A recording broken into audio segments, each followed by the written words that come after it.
Hola a todos, en este video vamos a dar una de las aplicaciones que tienen las transformaciones lineales y vamos a ver también cómo funciona la composición de transformaciones lineales.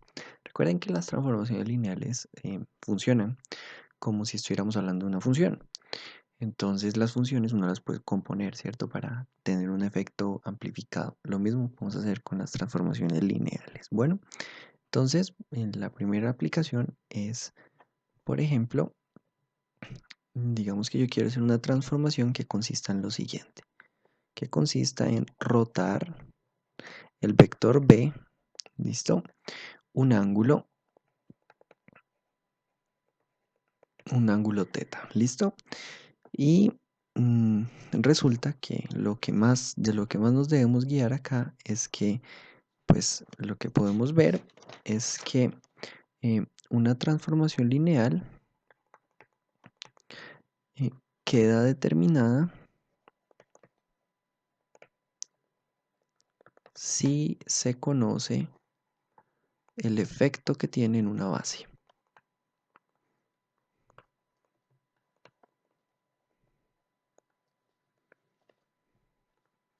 ¿Listo? Entonces vamos a mirar esto precisamente en R2 y entonces lo que nosotros veríamos es lo siguiente. Si nosotros tenemos, digamos que este acá es el vector B, entonces la idea es que una vez nosotros apliquemos la transformación en B, nosotros lo logremos rotar un ángulo determinado teta. ¿Listo? O sea, esta sería la transformación aplicada en B. Y entonces, como estamos trabajando en R2, lo que necesitamos es ver cómo transforma a la base de R2. ¿Cuál va a ser la base de R2? Bueno, pues precisamente y por acá tener el vector J, ¿cierto? Y si vemos cómo los, cómo los transforma a ellos, entonces tenemos la forma de especificar esta matriz. Bueno, y entonces lo que vamos a hacer es lo siguiente. Vamos a comenzar a dibujar por acá en nuestro plano. Y yo les pregunto, como este vector es un vector unitario, ¿qué pasa cuando yo lo comienzo a rotar? Si ustedes se dan cuenta, lo que estamos hablando es que estamos rotando un vector a lo largo del círculo unitario, ¿cierto?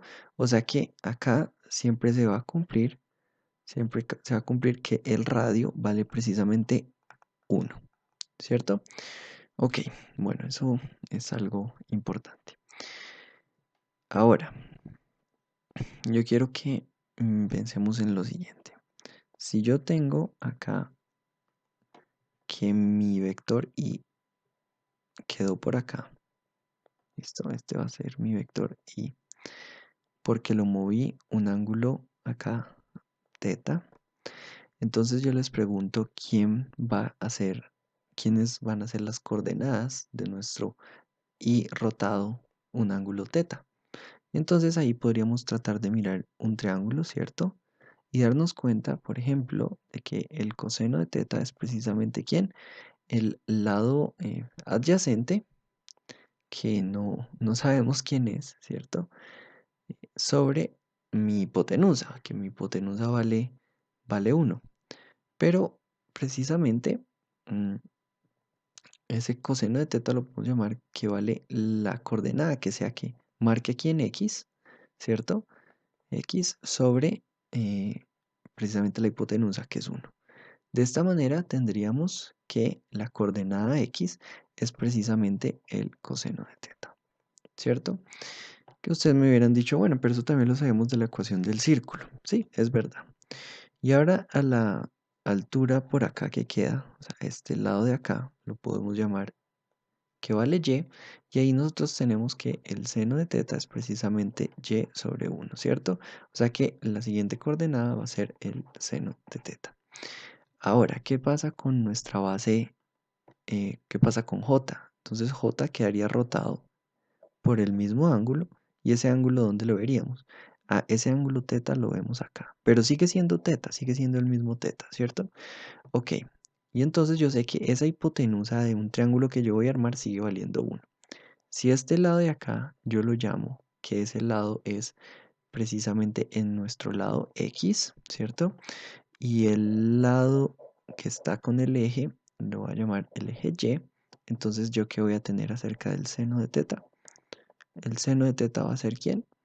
Va a ser igual a X, ¿cierto? Sobre 1. Y el coseno de teta va a ser precisamente Y sobre 1. Pero, ¿qué es lo que sucede? Que aquí X es una distancia, pero a mí lo que me interesa es conocer las coordenadas de el punto al cual llega ese vector. Entonces lo que debemos tomar es menos X, ¿cierto? Total que esto es precisamente menos el seno de teta, coma, y la cantidad en Y sí se mantiene como precisamente el coseno de teta. ¿Listo? Y entonces lo que vamos a hacer es lo siguiente. Vamos a definir que la matriz de transformación va a ser precisamente una matriz donde cada columna es diríamos, la transformación en nuestra base I y la transformación en nuestra base J. ¿Listo? Entonces, ¿eso cómo se va a ver?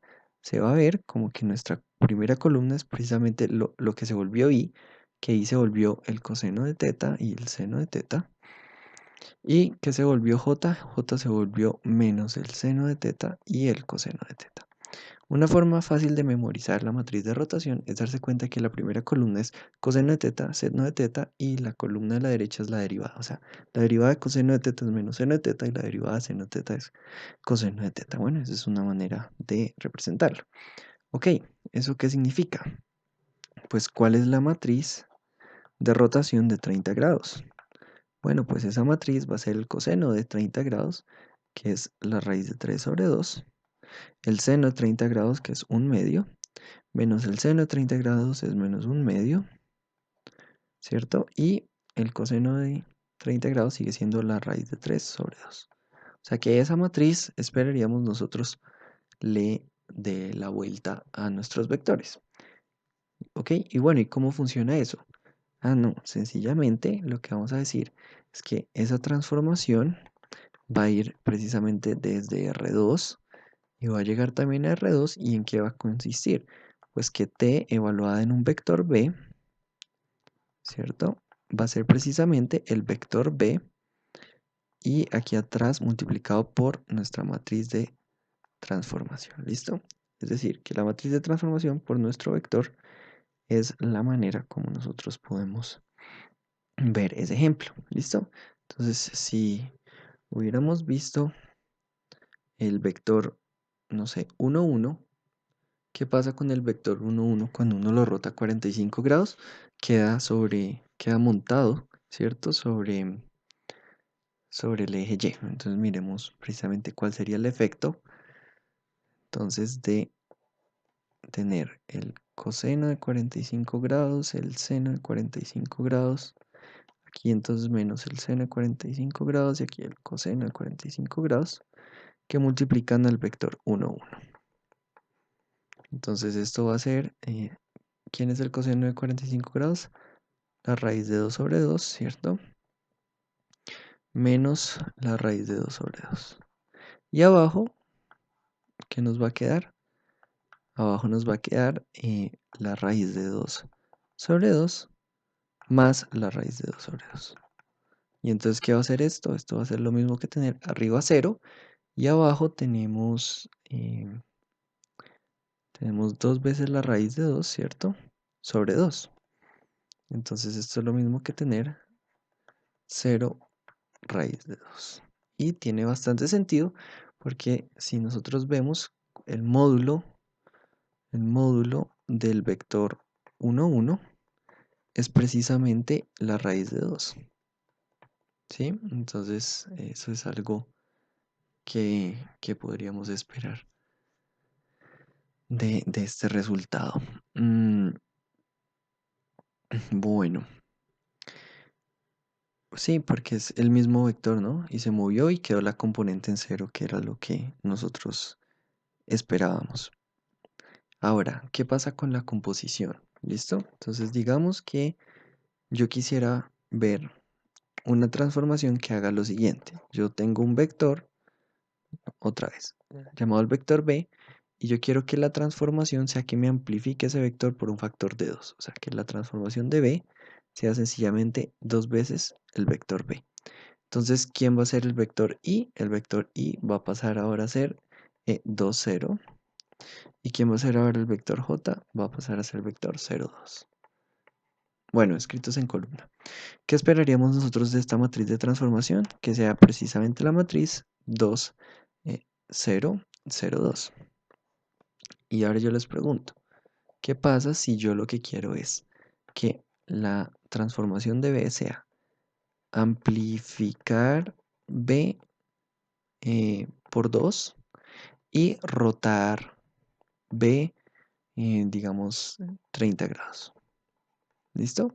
Entonces, ¿cómo se hace esto? Bueno, esto se hace si primero yo quiero amplificarlo y después yo quiero rotarlo, entonces se hace en un orden inverso. Es decir, la matriz de amplificación la vamos a llamar la matriz A2 y la matriz de rotación la vamos a llamar la matriz a 30 grados, que ya sabemos quién es precisamente la raíz de 3 sobre 2. Aquí vamos a tener menos un medio, creo que es, no, un medio positivo, un medio, por acá vamos a tener menos un medio y por acá no la raíz de 3 sobre 2. Entonces, si lo que queremos hacer esto en este orden, lo que hacemos es escribir primero lo segundo, o sea, la matriz de 30 grados, y después la vamos a multiplicar por la raíz de amplificación. Y esta acá, la multiplicación de estas dos matrices va a ser la matriz que es 2, o sea, amplifica por 2 y después rota 30 grados. ¿Eso qué quiere decir? Que esa matriz de transformación va a ser sencillamente la multiplicación entre la matriz de 30 grados, que es raíz de 3 sobre 2, un medio menos un medio y raíz de 3 sobre 2, que multiplica aquí a 2, 0, 0 y 2. ¿Listo? Y si nos damos cuenta, pues esto es lo mismo que tener la identidad multiplicada por 2, o sea que esto no es nada más y nada menos que tener raíz de 3 menos 1, 1 y raíz de 3. ¿Listo? Así que eso es la manera como funciona la composición. Hay que tener cuidado con el orden, pero no es nada más y nada más que multiplicar dos matrices seguidas. De este video quiero que les quede el hecho de que una matriz de transformación es la forma de representar una transformación lineal. ¿Listo? O bueno, una de las formas de representar una transformación lineal. Espero les haya gustado, suscríbanse y denle like.